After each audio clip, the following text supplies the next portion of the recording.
हम दो हमारे दो, हम दो मोदी और अमित शाह, हम दो हमारे दो अदानी और अंबानी। नमस्कार दोस्तों, शाम की डायरी में आप सबका बहुत स्वागत है और आज एक नए अपडेट के साथ आप सबके बीच में हाजिर हूँ। और सवाल अपने आप में बहुत महत्वपूर्ण है।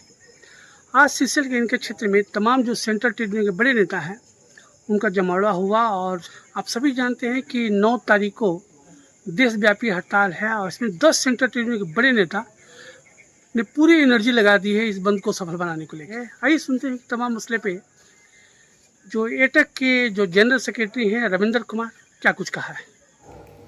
और कौरव अधर्मी था, असत्य की लड़ाई लड़ रहा था। आज हम सत्य की लड़ाई लड़ रहे हैं, हम धर्म की लड़ाई लड़ रहे हैं कि हमारे अधिकार को मत छीनो। ये मोदी सरकार देश के मजदूरों के अधिकार को छीनना चाहती है।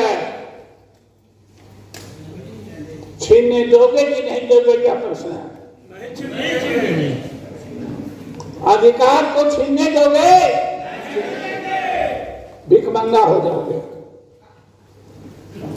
ये सेखी नहीं रहेगी, ये ऐठन नहीं रहेगी। मुझे यह सरकार है किसकी? यह सरकार में कौन लोग हैं? सरकार दो व्यक्ति की है। आप लोग शायद बच्चे हो गए, मेरी उम्र तो बहुत हो गई। छोड़िए पुरानी बात। अरे वही जाए, उस समय जैन जो मालिक था मजदूरों को गाछ में बांध के ऊपर टांग के मारता था। सुने होंगे आप शायद। लोल हाफिज चूड़ी में शायद वह वृक्ष अभी भी होगा, है ना? चूड़ी में वो सिमर का गाछ अभी भी है। वह सबूत है वह जुल्मी कितना बड़ा जुल्म करता था। क्या आप वही समय चाहते हो? क्या चाहते हो कि आपको भी लोल हाफिज किया जाए? मोदी यही काम करना चाहता है। ये शुरू में दीवालों में लिखा रहता था, हम दो हमारे दो। याद है आपको? फैमिली प्लानिंग, हम दो हमारे दो। आज वही हो गया, हम दो हमारे दो। हम दो मोदी और अमित शाह, हम दो हमारे दो अदानी और अंबानी। बनाई है, लागू नहीं हुआ है, साथियों ने बताया।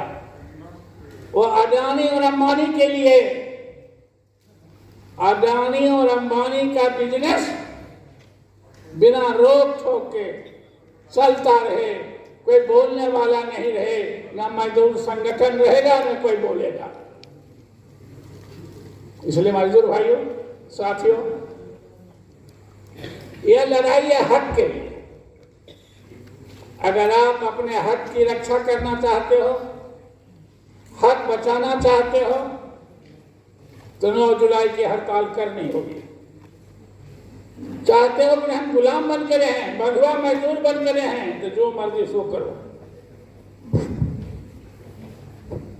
साथियों, यह हड़ताल कोल इंडिया की रक्षा के लिए है। कोल इंडिया रहेगा कि नहीं रहेगा, इसके लिए है। आज जिस वक्त हम लोग ये आंदोलन आप युवा नेताओं के सामने, हम लोगों के सामने चुनौती है, इन्हें दिलाने की चुनौती थी, हमें बचाने की चुनौती है। इस आंदोलन को आप 9 जुलाई को इसी रूप में समझे, क्योंकि आने वाली पीढ़ियां हम युवा नेताओं को नहीं माफ करेगी। क्योंकि जिन कुर्बानियों की इन्होंने खून की नदियां तोड़कर जेल जाकर इन लोगों ने और ऐसे महान नेताओं ने हमें दिया था, अगर हम उसे बचा नहीं पाए तो लानत है हम जैसे युवा नेताओं को और आप जैसे युवा नेतृत्वकर्ताओं को। तो साथियों, आपसे अपील है कि लड़ाई केवल 2 थी। एक आंदोलन हुआ करता था हक दिलाने के लिए, एक आंदोलन है हक बचाने के लिए। अगर हम आंदोलन में अपना हक नहीं बचा पाए तो फिर इतिहास माफ नहीं करेगा।